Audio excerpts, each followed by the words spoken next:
successful. Kasi nga, if you're coming from a long-term relationship, most likely, the probability of that is maaaring pakasal. Pero ngayon, kumbaga tama ka, umiikot yung bola umiikot yung gulong Diba? Kayo naman, baka pwede mong i-shoutout si Hubby, Hazel. Ano naman ang inyong love story? Hello po sa asawa ko ngayon na nasa Japan na umalis na po after ng kasal namin. Pero actually Ano pangalan niya? Ian. Hi, Ian. Hi, Ian. Ian Sikat po. Ian Sikat. Okay, go ahead. Yung love story po talaga namin was parang fairy tale po talaga na nangyari. Kasi actually, wala po talaga sa plano namin magpakasal po this year. Kaso po, nung August 1 po, 2023, pinadala po siya ng company niya sa Japan. So, tapos, ang sabi niya po sa akin noon, parang 1 year and a half na po kami noon as couple. Parang may iniwan po siya sa akin na promise. Ang sabi niya po sa akin, mahal, pag nalungkot ako sa Japan, hindi ko kinaya, na hindi kita kasama. Sabi niya, after 4 months, kahit wala akong ipon, kahit hindi pa ako nakakapag okay dun sa Japan, sabi niya, babalikan kita, papakasalan kita, sabi niya ganun po sa akin. Tapos, sobrang unexpected lang po talaga na nangyari na parang October last week po, biglang sinabi niya sa akin po na, mahal, hindi ko kaya nang hindi ka kasama, uuwi ako ng 1 week, sabi niya, papakasalan kita.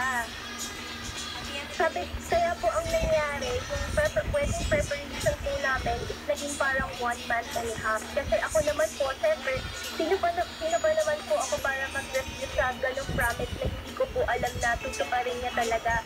Akala ko po, that time, is parang comfort niya lang ako, parang para mapagaan yung nararamdaman ko.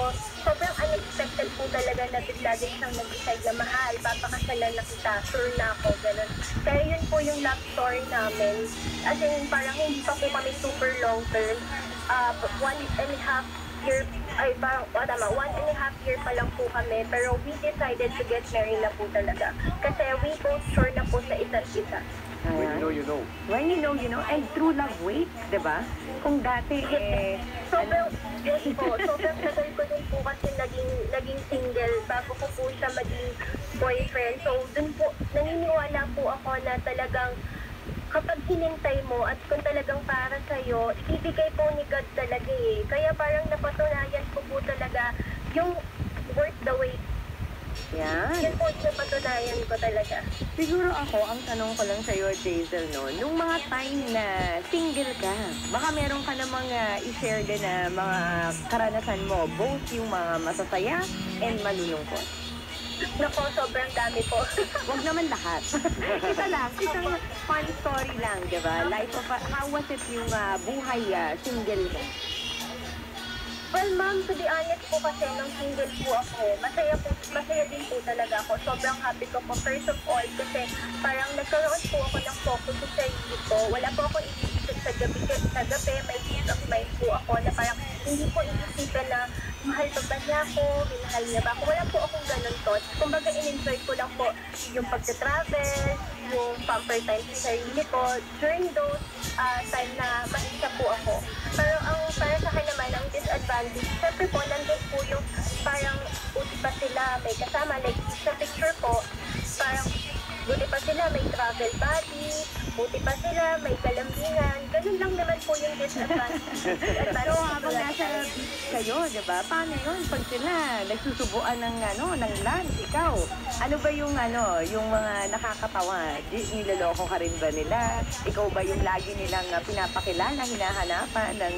Oo nga. Oo, di ba ganun yung pag-single? Pinapakilala ko sa'yo bukas, ganun ba sila sa'yo? Oo nga. That time po, ma'am, nung nag-Boracay po talaga kami noon, lagi nilang sinasabi, pwede na yan, ganyan. Ginaganon po nila ako.